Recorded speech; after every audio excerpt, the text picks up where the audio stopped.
السلام علیکم ورحمۃ اللہ وبرکاتہ۔ BNC کے ناظرین،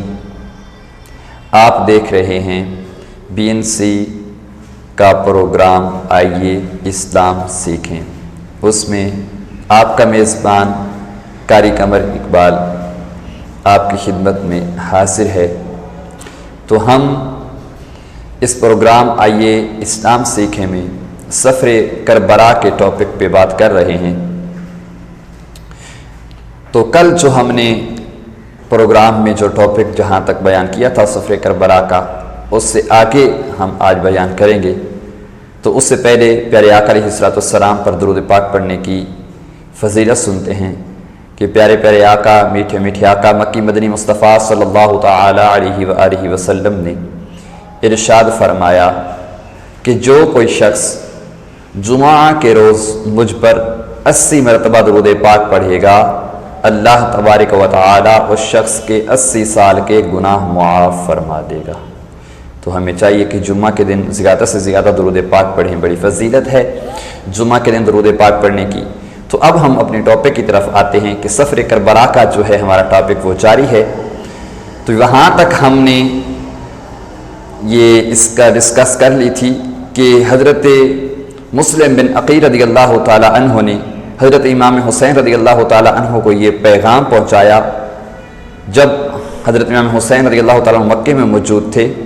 یہ پیغام پہنچایا کہ کوفہ کے حالات ٹھیک ہیں، وہ آپ کے منتظر ہیں وہ لوگ، تو آپ ایسا کیجئے کہ آپ کوفہ میں تشریف لے آئیں۔ اب اس کے بعد کوفہ میں جب حضرت مسلم بن عقیل رضی اللہ تعالی عنہ تھے، اس کے بعد کیا ہوا، جب لوگوں نے دیکھا جو یزید کے حق میں تھے، انہوں نے دیکھا کہ مسلم بن عقیل پر جو لوگ ہیں وہ ان کے ہاتھ پر حضرت امام حسین کی بیعت کر رہے ہیں۔ تو یزید کے حق میں ایک شخص تھا جس کا نام تھا عبداللہ حزمی، اس نے اب یزید کو یہ خط لکھا کہ کوفہ میں حضرت مسلم بن عقیل رضی اللہ تعالی عنہ آ گئے ہیں اور کوفہ کے لوگ حضرت مسلم بن عقیل رضی اللہ تعالی عنہ کے ہاتھ پر حضرت حسین رضی اللہ تعالی عنہ کی بیعت کر رہے ہیں۔ اب اگر آپ کوفہ کو بچانا چاہتے ہیں، عبداللہ حزمی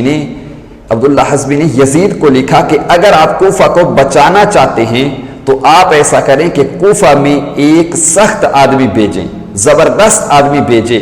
جو کوفہ میں آپ کو پروموٹ کرے، آپ کی جو بات ہے وہ کرے، کیونکہ اب جو گورنر ہے نعمان بن بشیر، کوفہ کو جو گورنر ہے یہ یا تو کمزور ہے یا جان بوجھ کر کمزوری دکھا رہا ہے۔ اور یہی خط عمارہ بن عقبہ اور عمر بن سعد نے بھی یزید کو لکھے۔ اب جب یہ خط یزید کے پاس پہنچے تو یزید بہت غصے ہوا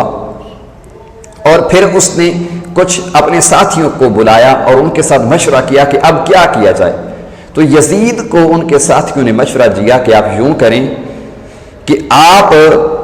عبید اللہ ابن زیاد کو کوفہ کا گورنر مقرر کر دیں، کیونکہ وہ بہت سخت آدمی ہیں۔ اور یزید نے جو ہے کوفہ کا گورنر اب عبید اللہ ابن زیاد کو مقرر کیا اور کوفہ کا گورنر مقرر کر کے جو پہلے تھا نعمان بن بشیر، اس کو کوفہ کے گورنر کی جو سیٹ تھی اس سے ہٹا دیا اور عبید اللہ کو جب کوفہ کا گورنر مقرر کیا اور اس سے کہا کہ تو فوراً کوفہ پہنچ جائے اور وہاں پہ مسلم بن عقیل رضی اللہ تعالی عنہ کو گرفتار کر لے اور گرفتار کر کے ان کو کوفہ کے شہر سے نکال دے یا پھر ان کو قتل کر دے۔ اور جب حسین بن علی رضی اللہ تعالی عنہ کوفہ میں آئیں تو ان سے بھی میری بیعت لے۔ اب یزید کہہ رہا ہے کہ حسین سے میری بیعت لے اور وہ بیعت کر لے میری تو بہتر ہے، ورنہ ان کو بھی قتل کر دیا جائے۔ اب یزید کا یہ حکم پا کر عبید اللہ ابن زیاد اپنے 20 ساتھیوں کے ساتھ ایک خوبصورت لباس پہن کر اور سواریاں لے کر، ساز و سامان لے کر اب یہ کوفہ کی طرف روانہ ہوا۔ اب اس نے یہ سوچا کہ کیونکہ کوفہ کے لوگ جو ہیں وہ یزید کے خلاف ہیں، بہت خلاف ہیں، تو اس لیے ہمیں جو ہے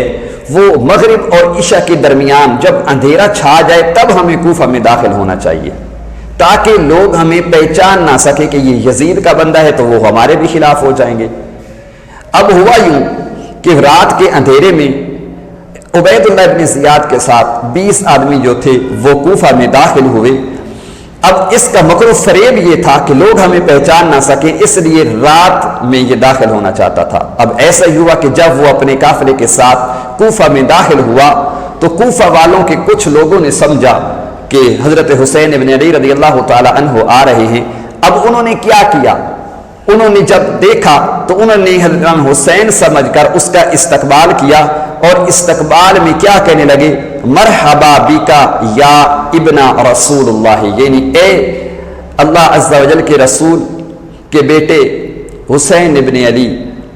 آپ کو مرحبا، ویلکم، خوش آمدید۔ اور ساتھ بھی یہ کہا قدمتا خیر مقدم، یعنی حضرت حسین کا استقبال کر رہے ہیں۔ حالانکہ تھا وہ عبید اللہ ابن زیاد، تو وہ حضرت حسین سمجھ کر استقبال کر رہے تھے۔ اب جب یہ نعرے بلند ہوئے، آواز بلند ہوئی،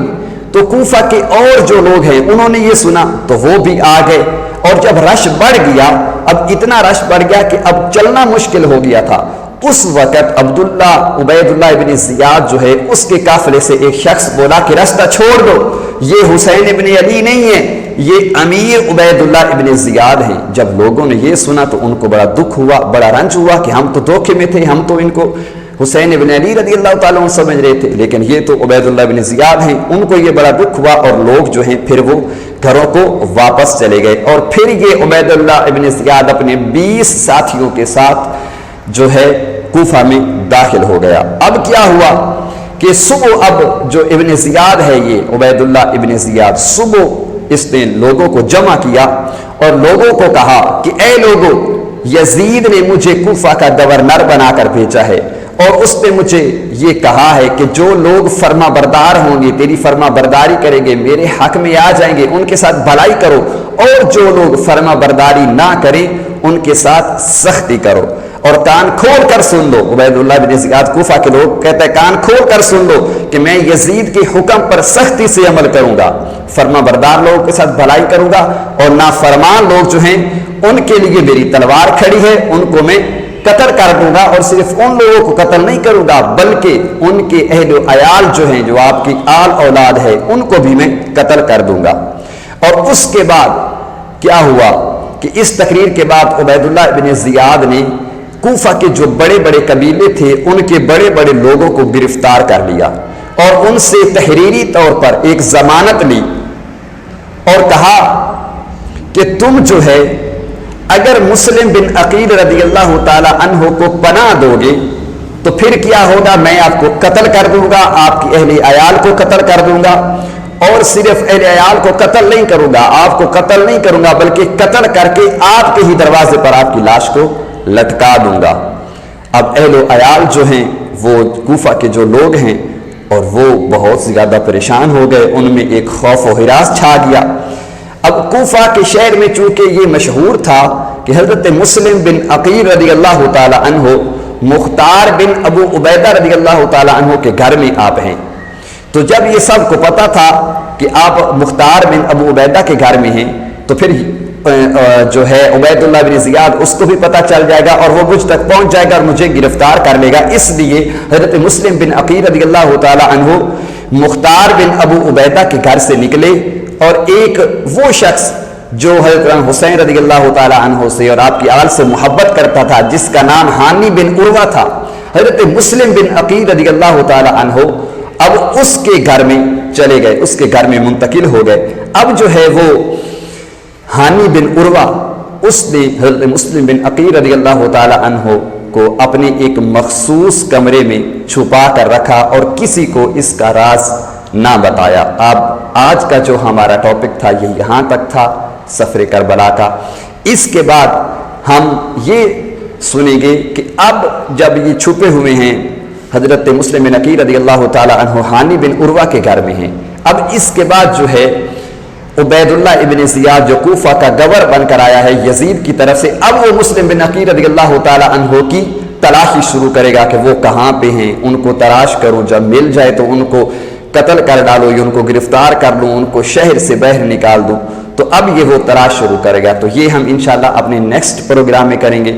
تو BNC کے ناظرین، میں آپ سے یہ عرض کرنا چاہوں گا آخر پہ کہ ابھی تک آپ نے اگر ہمارے چینل کو سبسکرائب نہیں کیا تو ہمارے چینل کو سبسکرائب کر لیں تاکہ ہماری آنے والی ہر نئی ویڈیو اور یہ سفر کربلا کا پورا ایک واقعہ آپ تک آسانی سے پہنچ سکے۔ اور اگر آپ ہم سے کوئی سوال کرنا چاہتے ہیں تو کمنٹ باکس کے ذریعے ہمیں آپ سوال بھی کریں، کوئی کویسچن کریں، ہم اس کا مناسب وقت میں اس سوال کا جواب بھی دیں گے۔ اور اگر اس کو زیادہ سے زیادہ آپ شیئر کریں تاکہ یہ ہر اچھی چیز جو ہے وہ آئے تو وہ آپ تک پہنچ جائے۔ اللہ عز و جل کی بارگاہ میں دعا ہے کہ اللہ عز و جل عمل کی توفیق عطا فرمائے، آمین بجاہ النبی الامین صلی اللہ علیہ وآلہ وسلم۔ السلام علیکم ورحمۃ اللہ وبرکاتہ۔ Business News Channel.